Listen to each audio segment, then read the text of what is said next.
simbolizavam o amor e o favoritismo. Então, os irmãos de José cada vez mais ficavam decepcionados ao ver a disposição e o amor que o pai tinha por José. José, então, começa a ter sonhos.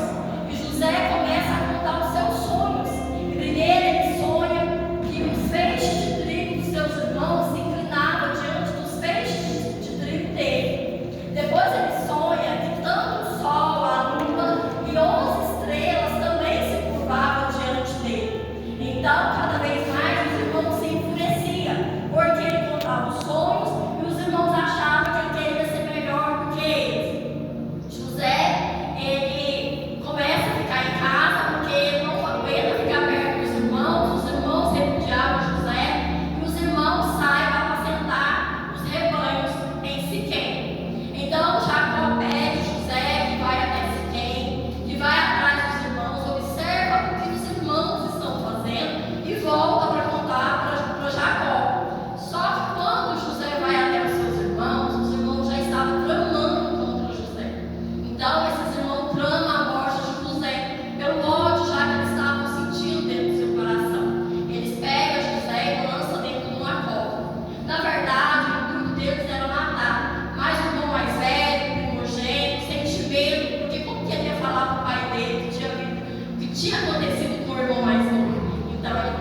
Amém. Irmãos, a gente vê nessa história que José, ele era muito amado pelo pai. E por ele ser amado pelo pai, sempre tinha alguém que invejava, que tinha ciúme e que ficava contrariado com o jeito que o pai tratava José. Quantas das vezes eu e você, nós vivemos momentos que nós vemos nossos irmãos ser tratados melhor, nossa casa, sempre tem um irmão que é a mãe ou o pai trata de maneira diferente, e talvez você tenha sido que foi tratado mal, ou talvez você tenha sido que foi amado muito, mas eu acredito que José ele era tão amado porque ele dava e por isso ele recebia. Eu acredito que José ele era diferente, o pai mandava e ele obedecia.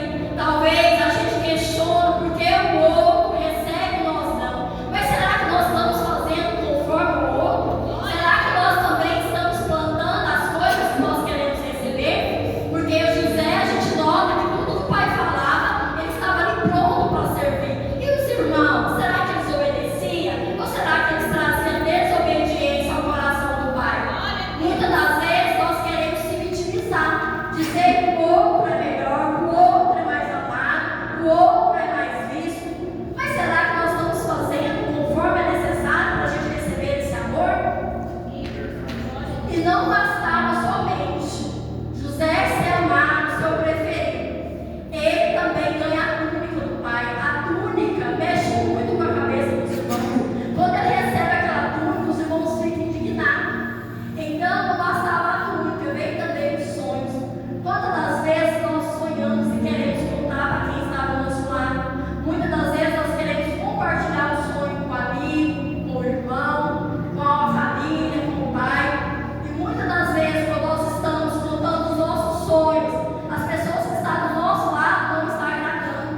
Eles estão com inveja, eles estão arquitetando, eles estão manipulando. Talvez você conta seu sonho para um e para outro, e você nem imagina a raiva que ele fica, o ódio que ele fica do seu sonho. Tem sonhos que o Senhor entrega somente para você. Tem sonhos que você tem que guardar para você. Porque quando você quer compartilhar o sonho com o outro, ele faz de tudo para tentar tirar a sua paz, através da inveja, através da intriga, através da fofoca. O sonho de José era o sonho colocado por Deus no coração dele. Mas de todas as maneiras, os irmãos começaram a criar dentro do seu coração um ódio, uma raiva, um sentimento.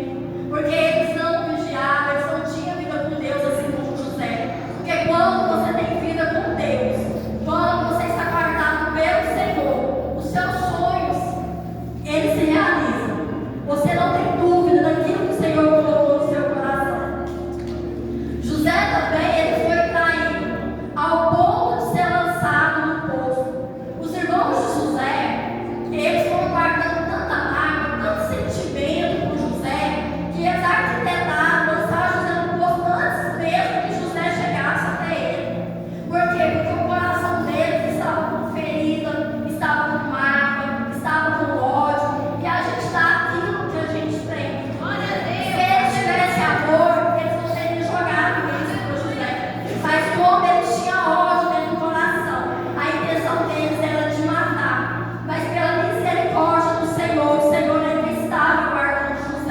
Glória a Deus. O Senhor tinha uma promessa, o Senhor tinha um propósito. E José, ele é jogado dentro da cova. Depois ele é retirado e ele é vendido como escravo. Quando José, ele é levado para o Egito como escravo, a palavra fala que José, ele começa a prosperar. Por que José começa a prosperar? Porque José, ele continuava nos caminhos do Senhor. Ele era obediente. Não é porque ele estava no Egito que ele queria se corromper. Quantas das vezes nós procuramos oportunidade para a gente sair da presença do Senhor? Talvez qualquer coisinha que o pastor fala, a gente quer sair da igreja. Você está no trabalho, o irmão fala alguma coisa para você, eu não vou ficar naquele trabalho. A gente está sendo o quê? Crente Nutella. Tudo que fala é do tipo de querer sair, principalmente jovem. A mãe não pode falar nada, o pai não pode falar nada, se revolta, quer sair da igreja, não quer obedecer. Por quê?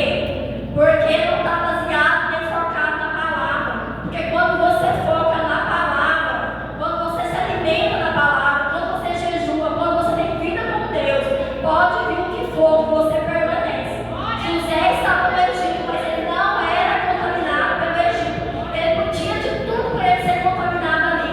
Por quê? Porque lá era um lugar de idolatria, lá as pessoas adoravam outros deuses, mas José permanecia na presença do Senhor, porque ele era cheio da presença do Senhor. Ele não se deixava levar pelo momento que ele estava vivendo. Ele tinha certeza do propósito que o Senhor tinha na vida dele.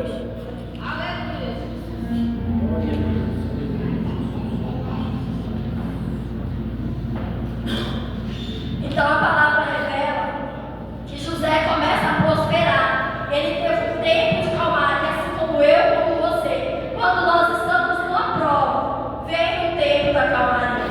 Mas o inimigo ele não fica feliz, porque ele via que José ia chegar até o propósito. Porque José, ele já tinha se jogado na cova, ele já tinha sido vendido como escravo, e agora ele estava no momento de calmaria. Então ele via que José poderia suportar. Ele faz o que? Ele arma um prato. Quantas das vezes nós estamos firmes na presença do Senhor, buscando a presença do Senhor, e aí vem os pratos, e aí nós trocamos a vida eterna, nós trocamos o momento com o Senhor, a comunhão, para aceitar os pratos que o diabo traz para nós. Muitas das vezes é um filme, a pornografia, a masturbação, o adultério, prostituição, bebidas, drogas, cigarro. E aí você acha assim, não, mas é só um, ninguém vai ver, é só um pouquinho. Mas é esse pouquinho que vai te derrubar. José, ele permaneceu firme com o Senhor. Porque se José tivesse aceitado o prato, ele não estaria vivo. Porque o pecado é caminho de morte. Mas José, ele preferiu esperar pelo propósito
mas o fim é amargo como o fel. Tudo que você vai, todo caminho que o inimigo te leva, é caminho de morte, tem consequência. Tudo no início é mil maravilha, mas no final vem a circunstância, vem a dor, vem o peso. Hoje mesmo você pode olhar para mim, sou cheia de tatuagem, sou. Por quê? Porque no início eu ia lá e fazia. Eu achava que era lindo, eu achava que era bonito. Hoje eu sinto vergonha. Hoje, se eu pudesse não ter nenhuma, eu não teria, porque eu era jovem, eu era nova, eu não tinha ideia. Meus pais falavam, não faço, mas eu queria ser radical, eu queria ser diferente, tudo de mim era exagerado. E hoje eu pago o preço, porque hoje eu sinto vergonha, eu sinto nojo das tatuagens que eu tenho, porque o nosso corpo é templo e morada do Espírito Santo. O Senhor não nos fez com isso, mas o inimigo sim, ele quer fazer nós parecidos com ele. Ele quer nos colocar como um fantoche. O Senhor fez nós como imagem e semelhança do Senhor, mas o inimigo ele quer tirar essa imagem e semelhança do Senhor e te colocar com a aparência de Satanás. Então, que você possa meditar nessa palavra, que você possa trazer essa palavra no seu coração. Eu espero que tenha falado com algum de vocês. Se falou com um aqui, eu já fico feliz, porque quem falou foi o Espírito Santo. Amém? Glória a Deus, aleluia. Agradeço a oportunidade.